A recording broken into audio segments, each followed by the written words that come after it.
Okay guys, आप सभी लोग बीएस स्टडी चैनल को अति शीघ्र सब्सक्राइब कर लें, लाइक कर दें, अन्य दोस्तों को शेयर कर दें, क्योंकि सब कुछ छूट जाएगा। फिर जो बोर्ड परीक्षा में बैठने वाले हैं वो तो एकदम कूद जाएं, जंप लगा जाएं। इनके लिए भौतिक विज्ञान में, फिजिक्स में कोई भी समस्या होगी एकदम दूर हो जाएगी। यानी एक एक नंबर आपको ढूंढ के देगा बीएस स्टडी। ओके गाइस, और जो टीजीटी पीजीटी की तैयारी कर रहे हैं वो भी जुड़ जाएं, जिससे उनको भी सभी समस्याएं से दूर कर दिया जाएगा। ओके गाइस, धन्यवाद। ओके, सबसे पहले देखेंगे, आपको फॉर्मूला देखते हैं। इसमें फॉर्मूला और एक एक नंबर के न्यूमेरिकल, एक एक नंबर के क्वेश्चन होंगे, कैसे होते हैं फिजिक्स में देख लेंगे एक बार आप लोग। अच्छा, ओके गाइस। पहला फॉर्मूला आप सभी को मालूम भी होगा, आप सभी को मालूम होगा, फोकस दूरी और वक्रता त्रिज्या में संबंध F बराबर r/2, F बराबर r/2, यानी कि फोकस दूरी वक्रता त्रिज्या बटे 2 होती, सभी को मालूम होगा, सभी को मालूम होगा। कहीं कहीं इसे r बराबर 2f भी लिख देते हैं, r बराबर 2f भी लिख देते हैं। ये एक नंबर में आ जाता है, एक नंबर में भी आ जाता है। Okay guys. दूसरा दूसरा दर्पण के लिए, दर्पण के लिए ध्यान देंगे, दर्पण के लिए यूवीएफ में संबंध सभी को मालूम होगा, सभी को मालूम होगा। जिन्हें नहीं मालूम है, 1/f बराबर 1/v plus 1/u, 1/v plus 1/u, 1/v। और दर्पण के लिए, दर्पण के लिए रेखीय आवर्धन, दर्पण के लिए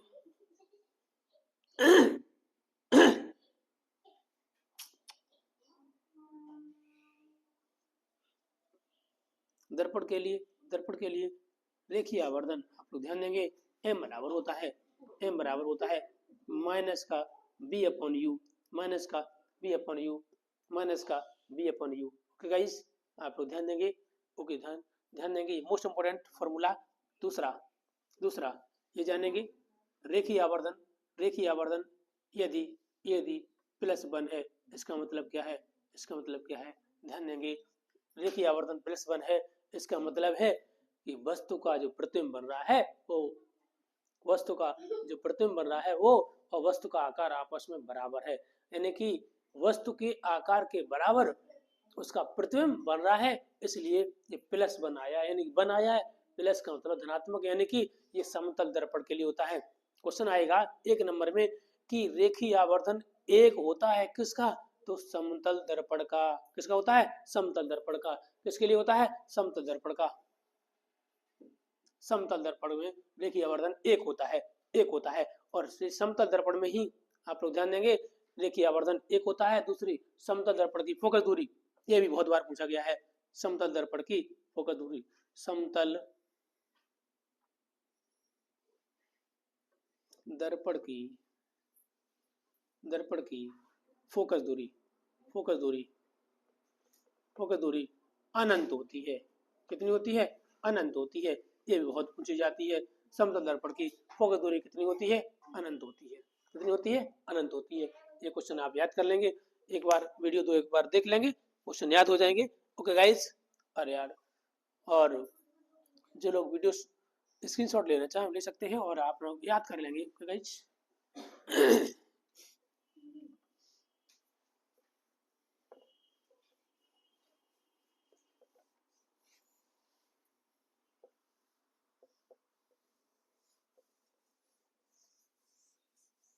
मैन यहाँ क्वेश्चन बनता है, मैंने यहाँ क्वेश्चन बनता है कि उत्तल दर्पण, यानी कि ऐसा प्रतिबिंब जिससे हमेशा, यानी कि प्रतिबिंब वस्तु के आकार से छोटा बनता है, वो कौन सा प्रतिबिंब है।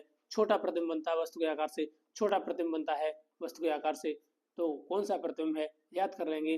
कौन सा प्रतिबिंब है, उत्तल, वो सॉरी, कौन सा दर्पण है, उत्तल दर्पण। कौन सा दर्पण है, उत्तल दर्पण। उत्तल दर्पण द्वारा हमेशा प्रतिबिंब वस्तु से छोटा बनता है, छोटा बनता है। वास्तविक उल्टा और छोटा बनेगा, छोटा बनेगा, छोटा बनेगा। हाँ, और उल्टा प्रतिबिंब किस में और बनता है, समतल दर्पण में। यही बता देगा किस किस में बनता है। अगर ऑप्शन केवल उत्तल दर्पण है तो उत्तल, और अगर असमतल भी है तो समतल उत्तल दोनों हो जाएंगे, उत्तल और समतल। अब ध्यान देंगे आप लोग, ध्यान देंगे आप लोग। अब क्वेश्चन आएगा, जो दूसरा क्वेश्चन आएगा, आप लोग ध्यान देंगे इसके लिए कि यानी कि पीछे का दृश्य क्षेत्र देखने के लिए, पीछे का दृश्य क्षेत्र देखने के लिए ड्राइवर के पास किस किस दर्पण का किस दर्पण का वो लगा होता है, शीशा किस दर्पण का लगा होता है आपका, तो बताएंगे उत्तल दर्पण का। किसका? उत्तल दर्पण का। कौन सा दर्पण लगा होता है? तो उत्तल दर्पण। कौन सा? उत्तल दर्पण लगा होता है। ड्राइवर के पास पीछे का क्षेत्र देखने के लिए कौन सा दर्पण? तो उत्तल दर्पण लगा होता है। ओके, ये भी क्वेश्चन है। दूसरा क्वेश्चन बनेगा आपका लेंस की क्षमता। लेंस की क्षमता क्या होती है? लेंस की क्षमता जानेंगे। क्षमता को P मानते हैं।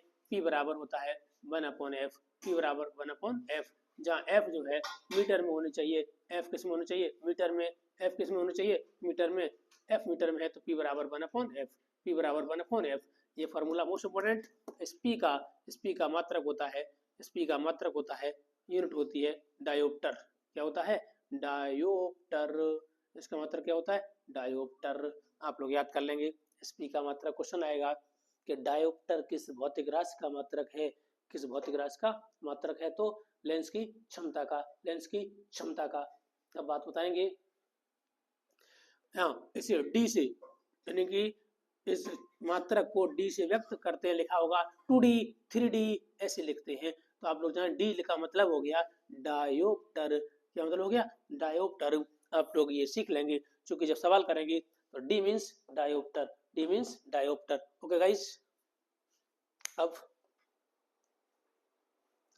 डायोप्टर, कभी कभी बोर्ड में डायोप्टर की परिभाषा पूछ लेता है। जब भी हमने कहा मात्रक की परिभाषा पूछे और सामने वाले सूत्र को एक कर दो, यानी कि एक जिसकी फोकस दूरी 1 मीटर होती है, जिस दर्पण की फोकस दूरी 1 मीटर होती है, उस लेंस या दर्पण या लेंस कह दे तो उसकी क्षमता एक डायोप्टर कहलाती है। ये लेंस के लिए होती है। जिस लेंस की फोकस दूरी 1 मीटर होती है उसकी क्षमता एक डायोप्टर कहलाती है।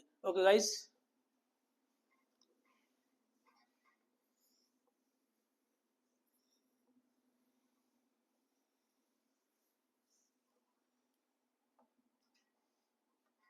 अब बात आती है आपकी, अब बात आती है लेंस के लिए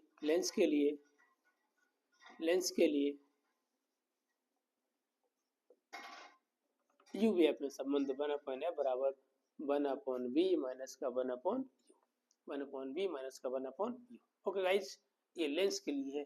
किसके लिए? लेंस के लिए है। लेंस के लिए रेखीय आवर्धन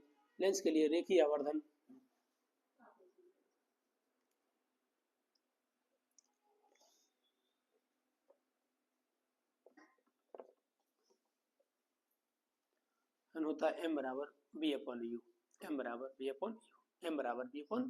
ओके गाइस, और आप लोग ध्यान देंगे। हाँ, इसी में आपने स्नेल का नियम पढ़ा होगा। n बराबर sin I upon sin R। ये आपतन कोण है, ये परावर्तन कोण है। sin I upon sin R, ये स्नेल का नियम है। इसे स्नेल का नियम भी कहते हैं। ये बहुत बार परीक्षा में आया हुआ है। ये आपने देख लिया, इस टॉपिक से कुछ भी छूटेगा नहीं। दूसरा, n बराबर C/V। C प्रकाश की चाल है, निर्वात में प्रकाश की चाल है, V उस माध्यम में प्रकाश की चाल है। और देखेंगे ANG बराबर 1/GNA। एक फार्मूला कहीं पर आपने किया होगा 1n2 इंटू 2n1 बराबर 1। ये कभी कभी सिद्ध करने के लिए भी आता है, तो आपको कराया गया होगा। लेकिन ये ANG बराबर 1/GN GNA याद कर लेंगे। इस पे भी स्नेल का नियम हो गया, इस पे भी सवाल आते हैं। ओके गाइस, आप लोग एक एक फार्मूला याद कर लेंगे, एक एक नंबर का पॉइंट याद कर लेंगे, तो आपको फिजिक्स में कोई समस्या नहीं होगी। ओके गाइस, फिर देखते हैं आगे।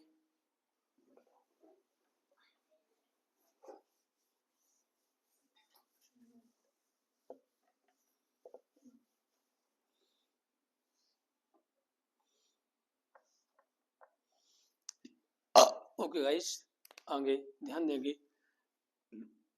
WNG बराबर एक फार्मूला होता है ANG अपॉन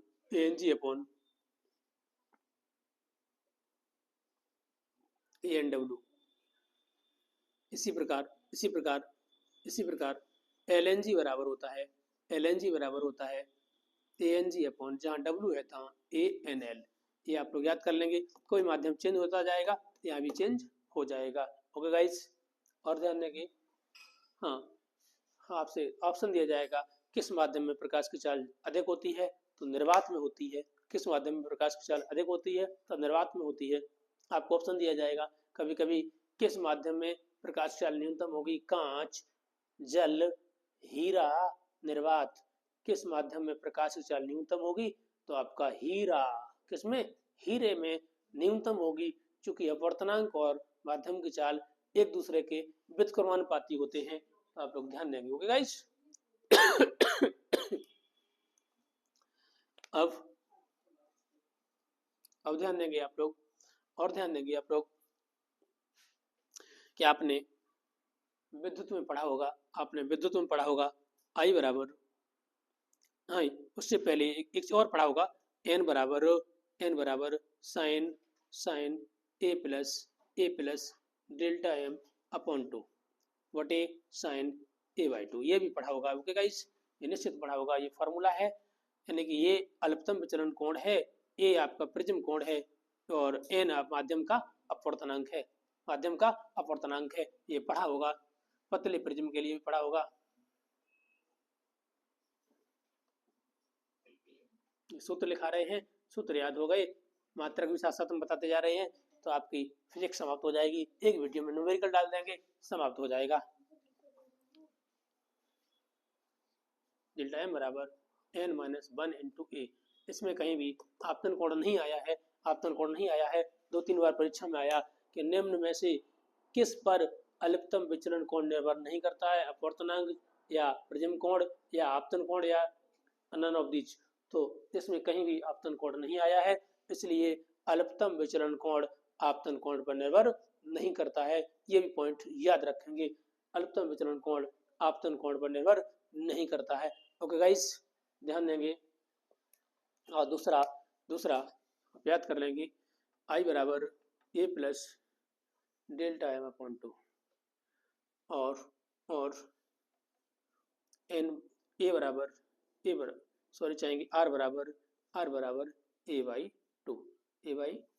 ये भी फॉर्मूला आप लोग याद कर लेंगे। अब एक क्रांतिक कोण आपने पढ़ा है, क्रांतिक कोण के लिए फॉर्मूला होता है क्रांतिक कोण अपवर्तनांक संबंध n बराबर 1 अपॉन साइन सी। ये फॉर्मूला आपका हो गया। इससे आप लोग फॉर्मूला लगभग हो गए। अब आप विद्युत में चलेंगे, तो 1 मिनट में विद्युत के फॉर्मूला समेट दे रहे हैं, जिससे आपके आज पूरे फॉर्मूला हो जाएंगे। ओके गाइस, देख लेते हैं।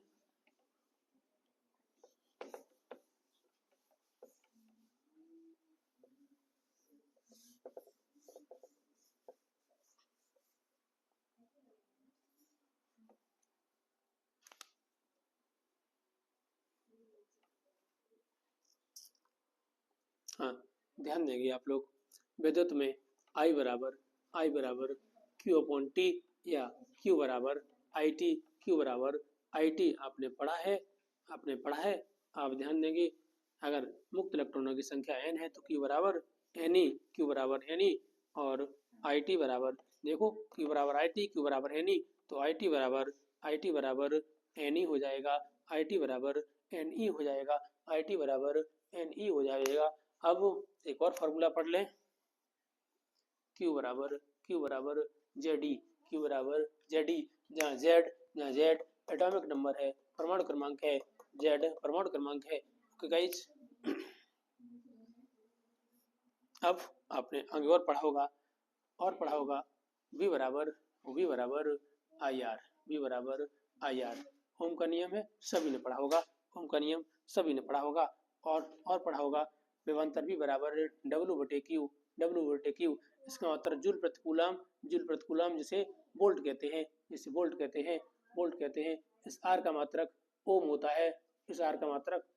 है। ये प्रतिरोध है, सभी को मालूम है। ओके गाइस, अब विद्युत भागबल E बराबर W होता है, W होता है, W होता है। और पढ़ेंगे 24वां सवाल, धारा I बराबर E upon R plus R, E upon R plus R, R plus R, ध्यान देंगे R प्लस R, ये E विद्युत भागबल है, R आंतरिक प्रतिरोध है, कैपिटल R बाह्य प्रतिरोध है, E विद्युत भागबल है और ये आंतरिक प्रतिरोध है, ये बाह्य प्रतिरोध है और इसका मात्रक एम्पियर होता है। धारा का एम्पियर होता है, सभी को पता है, ये सभी को मालूम है। अच्छा, और एक और देख लें, विशिष्ट प्रतिरोध होता है रो बराबर आर ए अपॉन एल। ये आप लोग फार्मूला याद कर लेंगे, जिससे इस विशिष्ट प्रतिरोध का मात्रक भी जान लेंगे। इसका मात्रक ओम मीटर होता है, कहीं ओम सेंटीमीटर लिखा आ जाए तो आप लोग घबरा नहीं जाएं, ओम मीटर या ओम सेंटीमीटर बात एक ही है, केवल पद्धति चेंज हो गई है। प्रतिरोध हो गया। ओके गाइस, और देख लें, ये फॉर्मूला है, आप लोग एक बार रिपीट कर लेंगे तो आपको आ जाएंगे। अच्छा, अब एक टॉपिक और बचे हैं, लगे हाथ व्यू ले लेते हैं, जिससे आपको कोई दिक्कत नहीं आएगी। ओके गाइस,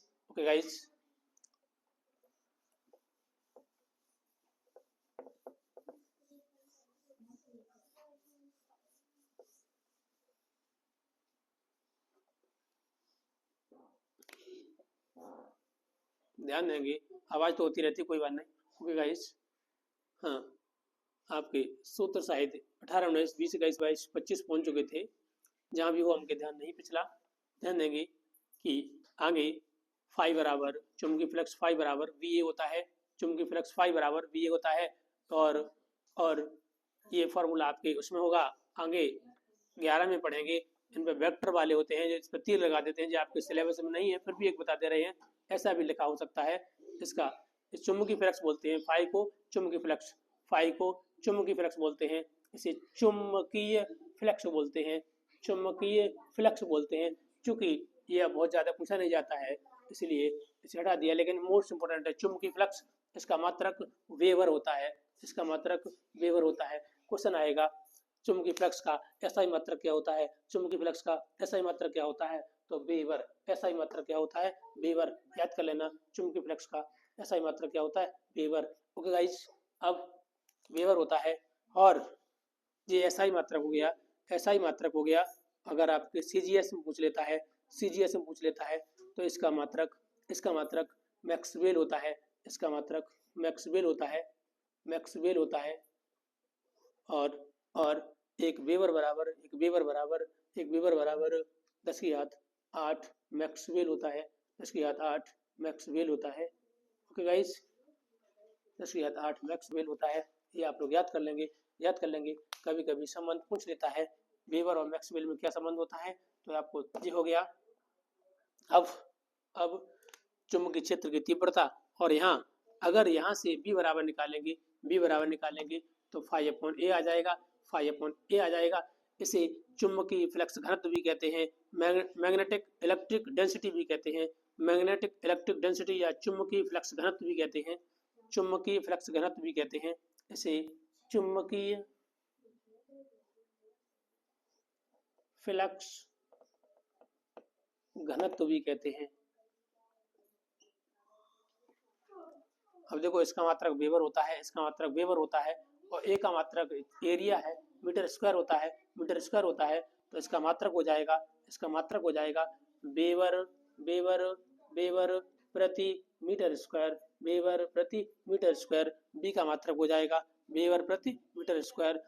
मात्रक हो जाएगा वेबर प्रति मीटर स्क्वायर, ये चुंबकीय क्षेत्र की तीव्रता भी है, चुंबकीय फ्लक्स घनत्व भी है। आप लोग जान लेंगे, जिससे कोई दिक्कत नहीं आएगी। और ध्यान देंगे, 2 सूत्र और रह गए हैं, लगे हाथ वो भी ले लेते हैं, जिससे आपको सवाल करने में कोई दिक्कत नहीं आएगी। ओके गाइस, ध्यान देते हैं, देखिए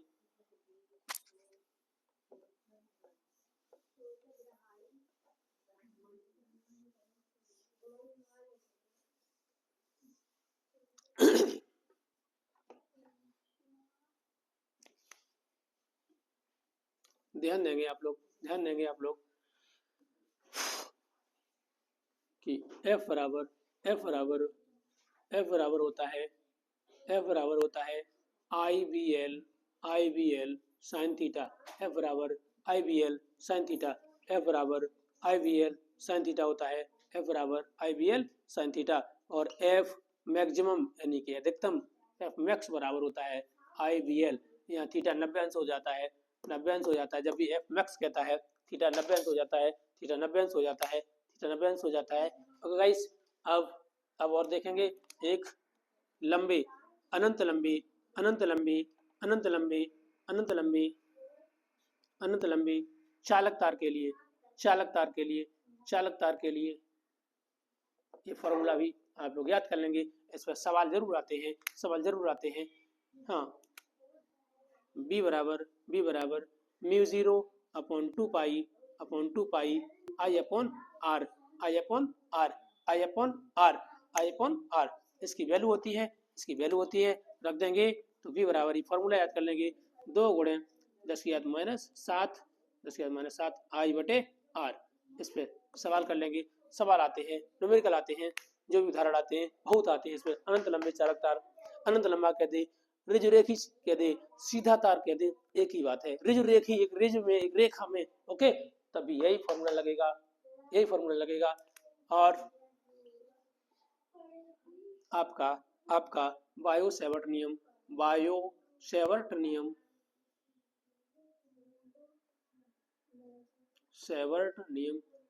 क्या होता है? डेल्टा V बराबर mu 0 upon 4 pi I delta L sine theta upon R square. हाँ, लास्ट आप लोग ध्यान देंगे। लास्ट में आपको क्या बचा है ध्यान देंगे। इसका मान होता है 10 की घात माइनस 7, इसका मान होता है 10 की घात माइनस 7, इसका मान होता है 10 की घात minus 7 I delta L sine theta upon R square. आप लोग ध्यान देंगे। इस बी का केवल मात्रक और चलते जान लें, हाँ, बी बराबर बी का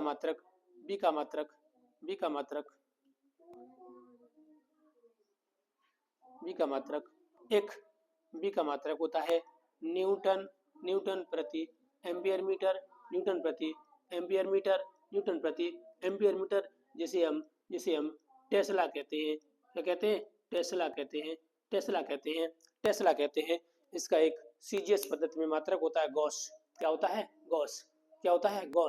एक टेस्ला बराबर 10 की घात 4 गॉस। एक टेस्ला बराबर 10 की घात 4 गॉस। बीच में 2 सूत्र छूट गए हैं, लगे हाथ वो भी बता दे रहे हैं कि श्रेणी क्रम में अगर प्रतिरोध जोड़े हैं तो उसके लिए R बराबर होता है R1 plus R2 plus R3। अब ये सूत्र तो बहुत कम पूछता है श्रेणी क्रम वाला। समांतर में होता है 1/R बराबर 1/R1 plus 1/R2 plus 1/R3। ये श्रेणी और समांतर सबको मालूम है। अंतर अब पूछता सवाल क्या है, ये देख लो कि यदि हमारे सभी प्रतिरोध श्रेणी क्रम में जुड़े हैं तो उसमें क्या समान होगा? तो क्या समान होगा? धारा समान होगी। क्या समान होगा? धारा समान होगी। यदि सभी चालक तार श्रेणी क्रम में जुड़े हैं तो क्या समान होगा? तुल्य प्रतिरोध के लिए धारा क्या समान होगी? धारा। और समांतर क्रम में है तो आपका विभवांतर समान होगा, विभव समान होगा। ओके गाइस, यही सवाल आते हैं, इनसे बढ़ के नहीं जाएगा, इन्हीं फॉर्मूला पे आएंगे। आप लोग सभी दोस्तों को इस चैनल को शेयर कर दें, सभी को लाइक कर दें, सभी लोग लाइक कर दें, चैनल पे जुड़ जाएं तो फिजिक्समय हो जाएंगे। आप लोग फिजिक्समय हो जाएंगे, फिजिक्स पढ़ाने लगेंगे, ये दावा है।